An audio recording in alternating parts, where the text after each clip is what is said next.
Assalamualaikum warahmatullahi wabarakatuh. Perkenalkan, nama saya Amanda Eka Febrianisa dari SI20A3 dengan NIM 200100133. Di sini saya akan mempresentasikan laporan ujian akhir semester mata kuliah Integrasi Aplikasi Korporasi. Topik pembahasan yang akan saya bahas pada kali ini, yang pertama, workflow dari masing-masing sistem SPMB, SIKEU, SIMPEK, SIAKAD, Mitrans, dan sinkronisasi new feeder. Yang kedua, teknik integrasi antar aplikasi tersebut. Nah, yang pertama kita akan membahas workflow.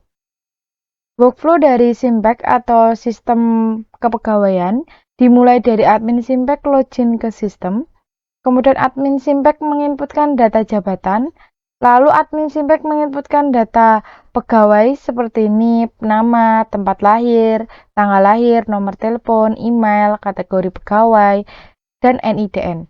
Lalu admin SIMPEK menginputkan data riwayat jabatan yang di dalamnya yaitu ada tahun, NIP pegawai, jabatan, tanggal mulai, dan tanggal sampai.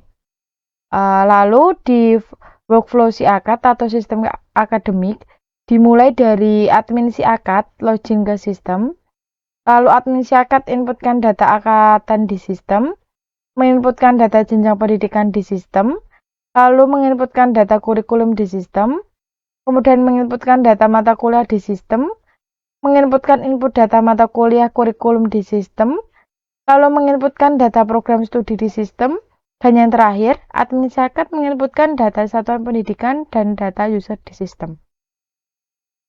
Lalu untuk workflow SPMB atau sistem penerimaan mahasiswa baru, dimulai dari calon mahasiswa melakukan registrasi akun. Setelah melakukan registrasi akun, calon mahasiswa akan memverifikasi akun melalui email, kemudian login ke akun SPMB-nya masing-masing.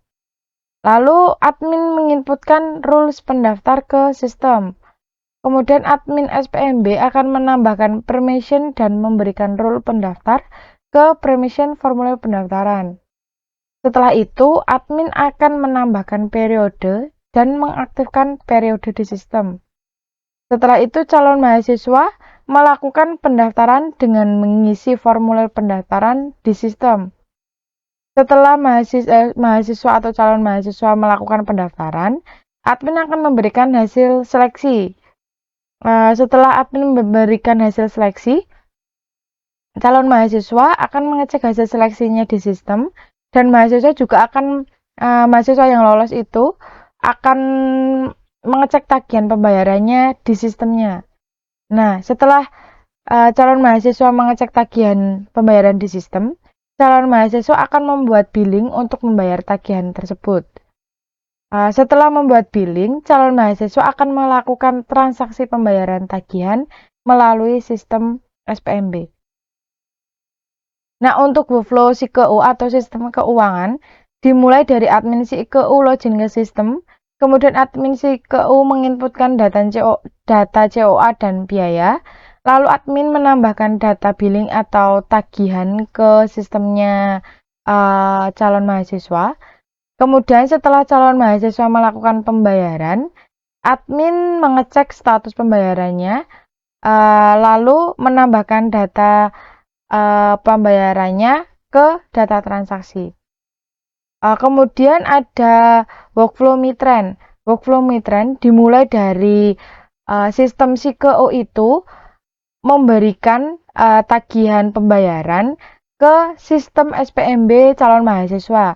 Nah, setelah calon mahasiswa itu menerima tagihan melalui sistem SPMB, mahasiswa itu akan membayar tagihan dengan cara membuat billing melalui sistem SPMB. Nah, setelah itu sistem SPMB tersebut akan mengirimkan data billing ke Mitren. Nah, di situ akan terjadi yang namanya kayak proses payment gateway, di mana nanti Mitrans akan mengkonfirmasi payment atau pembayarannya itu ke bank. Nah, setelah itu bank akan memberikan respon ke Mitran bahwa pembayarannya itu nanti sudah terbayar ataupun pending. Nah, setelah itu pihak Mitren akan memberikan notifikasi pembayaran ke admin SIKEU bahwa pembayaran yang dilakukan mahasiswa tadi itu sudah berhasil atau belum. Nah, selain itu, Mitren itu juga akan memberikan respon melalui sistem SPMB, di mana nanti mahasiswa itu dapat melihat status pembayarannya itu terbayar ataupun pending. Gitu. Kemudian untuk workflow NeoFeeder itu dimulai dari admin Siakat itu menginputkan data angkatan, jenjang pendidikan, program studi, kurikulum, mata kuliah, dan satuan pendidikan. Nah, setelah itu admin Siakat ini akan menyinkronkan dan melaporkan data Siakat ke PPDikti. Nah, setelah admin Siakat mensinkronkan data, kemudian aplikasi feeder ini akan mensinkronisasikan data Siakat dengan data yang ada di PPDikti. Sebagai contohnya, kalau ada calon mahasiswa baru, itu pasti kan ada data calon mahasiswa barunya itu. Nah, data calon mahasiswa baru itu akan dilaporkan ke PPDikti. Nah, kemudian aplikasi NeoFeeder itu akan menyinkronisasikan data yang ada di admin Siakat dengan data yang ada di PPDikti. Seperti itu. Nah, ya pembahasan kedua kita akan membahas teknik integrasinya. Teknik integrasi dari sistem yang ada itu dimulai dari sistem SPMB ke sistem Siakat. Itu teknik integrasinya menggunakan database, di mana Siakat itu akan mengambil data dari SPMB. Nah, jika Siakat ke NeoFeeder atau PPDikti itu teknik integrasinya menggunakan web service, di mana Siakat ini nanti akan melaporkan data Siakat sistem akademi ke PPDikti melalui NeoFeeder. Seperti itu, bantuan web service-nya NeoFeeder gitu.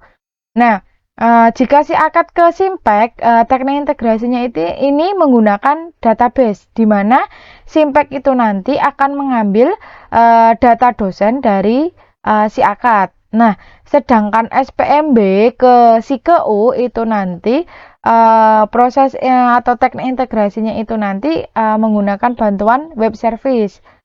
Nah, SIKEU ke Mitran ini kan payment gateway, proses pembayaran.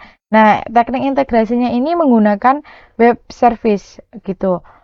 Nah, dapat disimpulkan karena sistem ini menggunakan bantuan dari web server lebih dari satu, maka dapat disimpulkan bahwa teknik integrasi yang digunakan dalam sistem ini yaitu menggunakan middleware integration. Seperti itu. Kemudian terima kasih.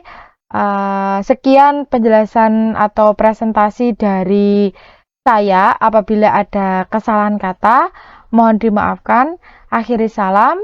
Wassalamualaikum warahmatullahi wabarakatuh.